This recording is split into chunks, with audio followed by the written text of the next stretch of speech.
جمعے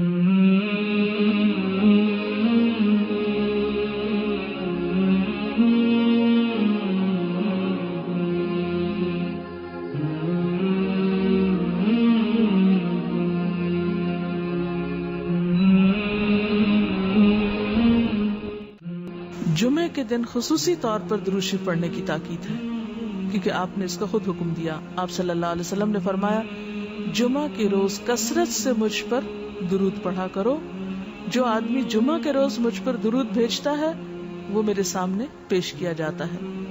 اسی طرح دعا سے پہلے، دعا کے بعد، پھر جہاں کہیں آپ کا نام لیا جا رہا ہو یا لکھا جا رہا ہو یا کسی بھی طرح آپ کا ذکر آئے، وہاں آپ کے لیے درود پڑھنا.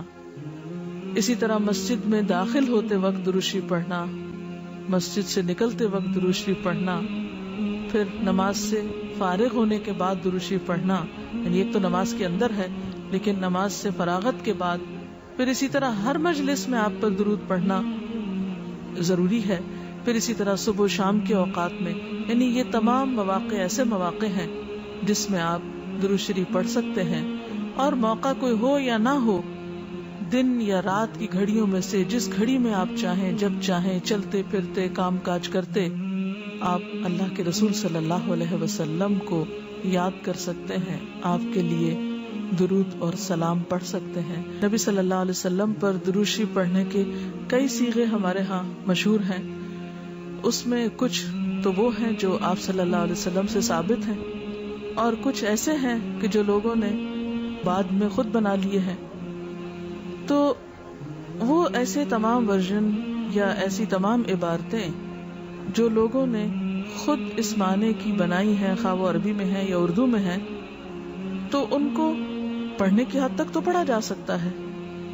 یعنی اگر نثر میں کوئی ایسی عبارت موجود ہے جس میں آپ صلی اللہ علیہ وسلم کے لیے دعا کی گئی ہے یا آپ کی مدح کی گئی ہے یا آپ پر سلام بھیجا گیا ہے، خواہ وہ نثر میں ہو یا شعر میں، تو اس میں حرج تو کوئی نہیں. لیکن وہ چیز جو خود آپ صلی اللہ علیہ وسلم نے ہمیں سکھائی اور جو آپ کی طرف سے ہمیں ملی، اس کا مقام باقی ہر انسان کے کلام پر کہیں بلند ہے، کہیں زیادہ فائدہ مند ہے. تو وہ درود شریف جو مسنون ہے، وہ صیغہ جو آپ سے ثابت ہے، اس کا پڑھنا افضل ہے، وہی اصل درود ہے. اور باقی تو انسانوں کے خیالات یا جذبات کا اظہار ہے، خواہ وہ شعر میں ہو، خواہ وہ نثر میں ہو، خواہ وہ اردو میں ہو، خواہ پنجابی میں ہو یا کسی اور زبان میں ہو، وہ تو پھر انسانوں کے کلام ہے نا. تو جس طرح اللہ سبحانہ و تعالیٰ کے کلام کو باقی تمام انسانوں کے کلام پر فضیلت ہے، اسی طرح نبی صلی اللہ علیہ وسلم کے کلام کو بھی باقی انسانوں کے کلام پر فضیلت ہے. ایک عام شاعر کتنی بھی خوبصورت بات کرے، لیکن اللہ کے رسول صلی اللہ علیہ وسلم سے آگے تو اس کی بات نہیں ہو سکتی. ایک عام انسان کتنے بھی خوبصورت انداز میں آپ صلی اللہ علیہ وسلم کا ذکر خیر کرے، لیکن وہ اس کے برابر تو نہیں ہو سکتا جو نبی صلی اللہ علیہ وسلم نے خود ہمیں دیا. تو بہترین صیغہ وہی ہے جو ہم نماز میں پڑھتے ہیں، جسے درود ابراہیمی کہا جاتا ہے، اور اس کا پڑھنا باعث اجر و ثواب ہے اور اس میں کوئی شک ہی نہیں. اسی طرح یہ چونکہ تھوڑا طویل ہے تو اس کو مختصر انداز میں بھی آپ پڑھ سکتے ہیں. مثلا صرف اگر آپ صلی اللہ علیہ وسلم کہہ رہے ہیں تو یہ بھی درست ہے، یہ بھی درود شریف مکمل ہے ایک طرح سے، اگرچہ مختصر ہے. اسی طرح اللہم صلی وسلم علی نبینا محمد، یہ بھی آپ پڑھ سکتے ہیں. صلی اللہ علی النبی الکریم کہہ سکتے ہیں. تو مختصر ہو یا درود ابراہیمی کچھ طویل شکل میں ہو، اصل چیز تو ذکر میں مشغول ہونا ہے. تعداد میٹر نہیں کرتی، جتنا وہ احساس اور جذبہ اور عقیدت جو کہ درود شریف پڑھتے ہوئے آپ صلی اللہ علیہ وسلم کے لیے ہماری ہو سکتی ہے. تو ہمارے لیے دن میں بے شمار مواقع ایسے ہوتے ہیں کہ جس میں ہم درود شریف پڑھ سکتے ہیں. سب سے پہلا موقع تو خود نماز کا موقع ہے. اس وقت تک نماز مکمل نہیں ہوتی جب تک ہم اس میں درود شریف نہیں پڑھتے. پھر اسی طرح عام نمازوں کے علاوہ نماز جنازہ میں بھی درود شریف پڑھا جاتا ہے. پھر اذان کے بعد درود شریف پڑھا جاتا ہے. آپ صلی اللہ علیہ وسلم نے فرمایا جب مؤذن کی آواز سنو یعنی اذان سنو تو وہی کہو جو مؤذن کہتا ہے، یعنی اذان کا جواب دو، پھر مجھ پر درود پڑھو. یعنی آذان کا جواب دینے کے بعد جب آذان ختم ہو جائے تو کیا کرنا چاہیے؟ نبی صلی اللہ علیہ وسلم پر درود بھیجنا چاہیے، کیونکہ مجھ پر درود پڑھنے والے پر اللہ تعالیٰ 10 رحمتیں نازل فرماتا ہے۔ اس کے بعد میرے لیے اللہ سے وسیلہ مانگو، جو جنت میں ایک مقام ہے جو جنتیوں میں سے صرف کسی ایک ہی کو ملے گا، اور مجھے امید ہے کہ وہ جنتی میں ہی ہوں گا، یعنی آپ صلی اللہ علیہ وسلم ہی کے لیے وہ مقام ہے۔ اور آپ نے یہ بھی فرمایا کہ من سألی اللہ الوسیلہ، جس نے اللہ سے میرے لیے وسیلہ کی دعا کی، یعنی درود شریف کے علاوہ آت محمد الوسیلۃ دعا ہم پڑھتے ہیں، یہ دعا بھی پڑھی جانی چاہیے۔ تو جس نے یہ دعا پڑھی اس کے لیے میری شفاعت واجب ہو جائے گی، یعنی قیامت کے دن پھر میں اس کے لیے شفاعت کروں گا۔ پھر یہ کہ درود شریف نہ صرف یہ کہ دنیا میں انسان کے لیے فائدے کا باعث ہے، بلکہ آخرت میں انسان کے لیے شفاعت کا ذریعہ بھی ہے۔ درود شریف پڑھنے والوں کو نبی صلی اللہ علیہ وسلم کی شفاعت نصیب ہوگی۔ آپ نے فرمایا جس نے 10 مرتبہ صبح و شام مجھ پر درود بھیجا اسے قیامت کے دن میری شفاعت حاصل ہوگی۔ اب یہ کہ اگر زیادہ وقت نہ بھی ملے تو 10 دفعہ درود شریف پڑھنا آخر کیا مشکل ہے، کتنی دیر لگ جائے گی، لیکن اس کا اجر و ثواب اور اس کا فائدہ کس قدر ہے۔ پھر اسی طرح درود شریف دعاؤں کی قبولیت کا ذریعہ بھی بنتا ہے، یعنی اگر دعا کرنے سے پہلے درود شریف پڑھا جائے اللہ تعالیٰ کی حمد و ثنا کے بعد تو اس سے دعا کی قبولیت میں اضافہ ہوتا ہے۔ نبی صلی اللہ علیہ وسلم کے ساتھ حضرت عبداللہ بن مسعود اور حضرت ابوبکر اور حضرت عمر تشریف فرما تھے، تو حضرت عبداللہ بن مسعود کہتے ہیں کہ میں نماز پڑھ رہا تھا، میں بیٹھا تو پہلے اللہ تعالیٰ کی حمد و ثنا کی، پھر آپ پر درود بھیجا، پھر اپنے لیے دعا کی، تو آپ نے فرمایا اللہ سے مانگو ضرور دیے جاؤ گے، یعنی جس طریقے سے تم نے دعا کی ہے کہ پہلے اللہ تعالیٰ کی حمد و ثنا کی ہے پھر درود شریف پڑھا ہے، تو اب جو بھی تم دعا مانگو گے وہ دعا قبول ہوگی۔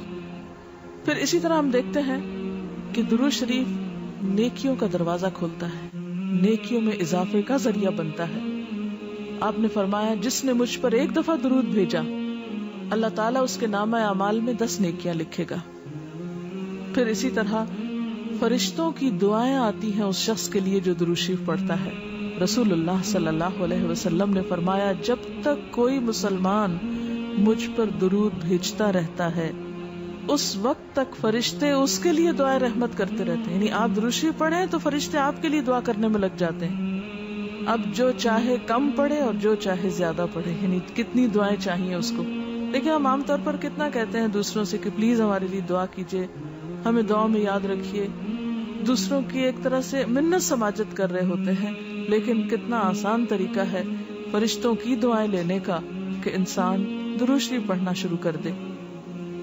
اور وہ شخص جو درود نہ پڑھے وہ صرف اپنے آپ ہی کو نقصان دیتا ہے، اس لیے کہ درود شریف نہ پڑھنا انسان کے بخیل ہونے کی علامت ہے۔ آپ صلی اللہ علیہ وسلم نے فرمایا جس کے سامنے میرا نام لیا جائے اور پھر وہ مجھ پر درود نہ پڑھے تو وہ بخیل ہے۔ اس سے یہ بات بھی پتہ چلتی ہے کہ اگر ہم خود درود شریف نہیں بھی پڑھ رہے لیکن اگر کوئی اور آپ کا ذکر خیر کر رہا ہے یا کوئی اور درود شریف پڑھ رہا ہے اور اگر وہ بلند آواز میں پڑھ رہا ہے تو ہمیں بھی آپ کا نام سنتے ہی دل میں درود شریف پڑھنا ہوگا۔ یہ بھی آپ کے ادب میں سے ایک ہے۔ اور قیامت کے دن اس شخص کے لیے جو درود نہ پڑھے، درود کا نہ پڑھنا حسرتوں کا باعث ہوگا۔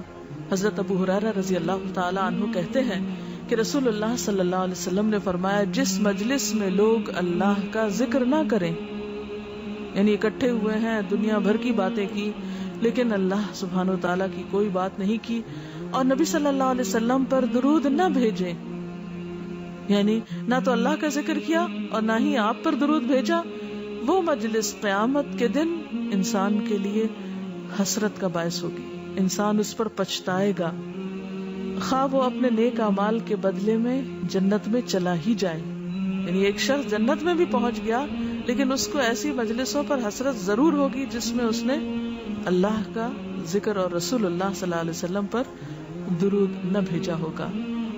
اور اگر دیکھا جائے تو انسان کے اعمال میں ایسی کوتاہی اور غفلت بسا اوقات جنت سے محرومی کا سبب بھی بن جاتی ہے. آپ صلی اللہ علیہ وسلم نے فرمایا جو مجھ پر درود پڑھنا بھول گیا اس نے جنت کا رستہ کھو دیا. یعنی جس نے اتنی غفلت برتی کہ کبھی آپ کا ذکر ہی نہیں کیا اور کبھی آپ کے لیے دعا ہی نہیں کی اور کبھی آپ کے لیے درود ہی نہیں پڑھا, تو اس نے اپنے لیے کیا کمایا؟ ان اللہ وملائکتہ یصلون علی النبی یا ایھا الذین آمنوا صلوا علیہ وسلموا تسلیما, کہ اللہ اور اس کے فرشتے نبی صلی اللہ علیہ وسلم پر درود بھیجتے ہیں. اے لوگو جو ایمان لائے ہو تم بھی ان پر درود و سلام بھیجو. تو رسول اللہ صلی اللہ علیہ وسلم کے ذکر کا, آپ کی یاد کا بہترین طریقہ آپ پر درود بھیجنا ہے, آپ کے لیے دعائے رحمت کرنا ہے. وہ عظیم ہستی جس پر اللہ رب العزت کی رحمت برستی ہے, جس کا ذکر اللہ سبحانہ و تعالی فرشتوں میں کرتے ہیں, جن پر فرشتے دعائے رحمت بھیجتے ہیں, آخر ان کا ذکر اور ان پر درود و سلام میں اور آپ کیوں نہ بھیجیں گے؟ آپ صلی اللہ علیہ وسلم پر درود بھیجنا خود ہمارے اپنے لیے باعث سعادت ہے, باعث رحمت ہے. آپ صلی اللہ علیہ وسلم اس کے محتاج نہیں. مشرق ہو یا مغرب, شمال ہو یا جنوب, دنیا کے گوشے گوشے میں آپ کا ذکر خیر ہو رہا ہے. دن رات, آذانوں میں, نمازوں میں, جہاں جہاں آپ کا نام لیا جائے. لیکن اگر ہم درود شریف پڑھتے ہیں تو اس کا فائدہ خود ہم ہی کو پہنچتا ہے, ہمارے اپنے لیے باعث رحمت ہے.